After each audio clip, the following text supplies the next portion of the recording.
Bienvenidos al baúl de Alejandro Magno. En este video veremos lo que sucedió desde que tomó la regencia hasta que se convirtió en rey de Macedonia. Como siempre estaba de guerra en guerra, Filipo decidió poner a su hijo de 16 años, Alejandro, bajo la tutela de Antípatro como regente del reino. En su papel de regente, el príncipe macedonio se encargaba de recibir embajadores, administrar cosas aburridas, pero de pronto surgió una rebelión. Una tribu de tracios conocidos como los Maidos se levantaron en armas contra el yugo macedónico, y Alejandro rápidamente decidió ir a sofocar esta revuelta personalmente. Al parecer, Aristóteles le sugirió que no lo hiciera, diciéndole que ya vendrían más batallas para él, a lo que Alejandro respondió: si espero, perderé la audacia de la juventud. Alejandro actuó rápidamente, logró que los Maidos se dispersaran y victorioso colonizó su territorio fundando una ciudad, Alexandrópolis, la primera de muchas. Cuando Filipo volvió de pelear contra los tracios, se sorprendió de las victorias de Alejandro, así que decidió mandarlo a apagar otras revueltas en la frontera. Después, el príncipe acompañó a su padre a atacar la ciudad de Perinto. El sitio de Perinto resultó ser un agotador asedio en el que Filipo tuvo que recurrir a la contratación de tropas adicionales. Alejandro no participó directamente en esta operación militar, pero se cuenta que, en un altercado entre macedonios y mercenarios, Alejandro tuvo que intervenir para salvar la vida de su padre. En la refriega, Filipo resultó herido, así que cayó y fingió estar muerto. El propio Alejandro tuvo que ir a sacar a su padre de ahí. Para esto, protegió el cuerpo del rey con un escudo y mató a todos los hombres que intentaron acabar con su vida. A pesar de haberlo salvado, su padre nunca fue hombre suficiente para reconocerlo, pues no estaba dispuesto a deberle la vida a su hijo. Por esos momentos, en Grecia, los ciudadanos de Anfisa comenzaron a trabajar en las tierras sagradas consagradas a Apolo, cerca del oráculo de Delfos. Debido a este sacrilegio, los de la Liga Anfictiónica le declararon la guerra a Anfisa y le pidieron ayuda al rey Filipo para acabar con estos pecadores. Y esta era la excusa que Filipo estuvo esperando para reafirmar su autoridad en Grecia. Entonces, el rey macedonio le pidió a Alejandro formar un ejército para atacar a los griegos, y Alejandro hizo que pareciera que estaban reclutando soldados para atacar a los ilirios, y resulta que los ilirios se comieron la mentirota y pensaron que en efecto estaban por sufrir un ataque, así que decidieron atacar primero. No obstante, Alejandro los detuvo y los repelió fácilmente. Ya listo el ejército, Filipo marchó hacia Grecia y Anfisa fue conquistada sin ningún problema. El hecho de tener al ejército macedonio en Grecia ponía nerviosas a las polis, y las tensiones con Atenas fueron creciendo poco a poco. Al último, los atenienses, dirigidos por Demóstenes, los cuales por cierto rechazaron una oferta de paz de Filipo, se aliaron con los tebanos y juntos fueron a enfrentarse al invasor en la batalla de Queronea del 338 a.C.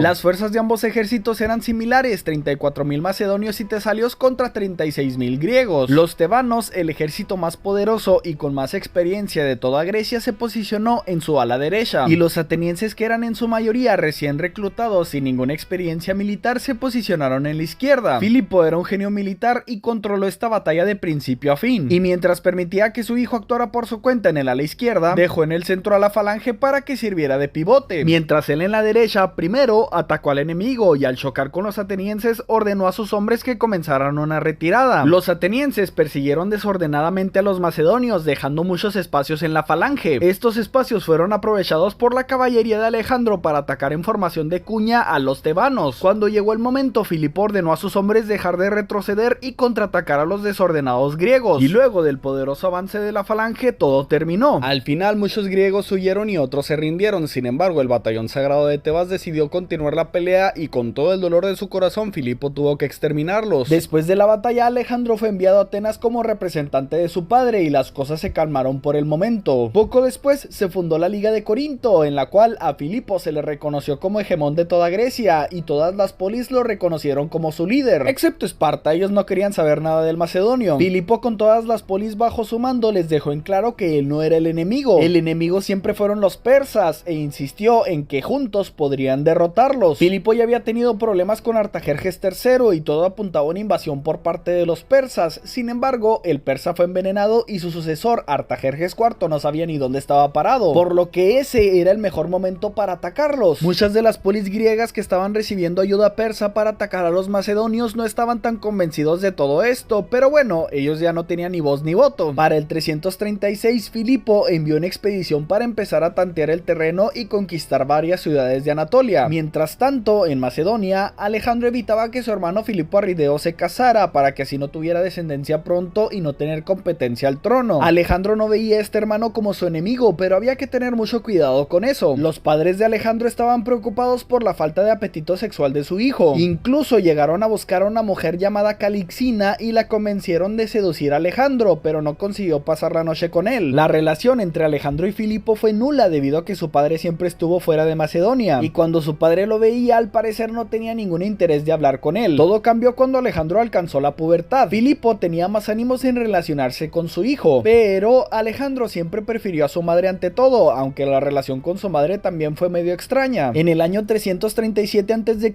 Filipo decidió tener otra esposa legítima, su quinta, sexta, séptima o octava, dependiendo a quién le preguntes. Esta fue una muchacha llamada Cleopatra, o bien Eurídice, la cual era sobrina de su consejero Átalo. Esta boda puso en peligro la herencia del Magno, porque como Cleopatra era macedonia, si tenía un hijo con Filipo, el niño sería 100% macedonio, mientras que Alejandro era solamente mitad macedonio, lo que podría darle más derechos a este posible niño a los ojos de la nobleza del reino para llegar a ser rey. Mientras se celebraba el banquete de la boda, Átalo, ya borracho, le rogó a los dioses que esta unión diera como resultado un heredero legítimo para Macedonia. Al escuchar esto, Alejandro lanzó su copa a Átalo y con el hocico caliente le gritó: ¿entonces qué soy yo, un bastardo? Filipo tomó partido con Átalo y se puso de pie para intentar calmar a su hijo, y cuando trató de acercarse a Alejandro debido a que estaba muy borracho, tropezó y cayó al suelo. Alejandro, viendo a su padre en ese estado, lo remató con estas palabras: mírenlo, el hombre que quiere pasar de Europa a Asia no es capaz de pasar un asiento a otro sin caerse. Lo único que consiguió al burlarse de su padre de esa manera fue que lo exiliaran. Alejandro tomó a su madre Olimpia y huyó a la corte del rey de Epiro, y después vivió en la corte de uno de los reyes ilirios, Glaucias, el cual, a pesar de que fue vencido por los macedonios en el pasado, Glaucias lo acogió con gusto. Filipo estaba muy enojado con su hijo, pero sin un regente de confianza no podía comenzar la invasión a Asia, por lo que no pasaron 6 meses y el tuerto decidió perdonar a su hijo y pedirle que volviera. Para el 336 a.C.,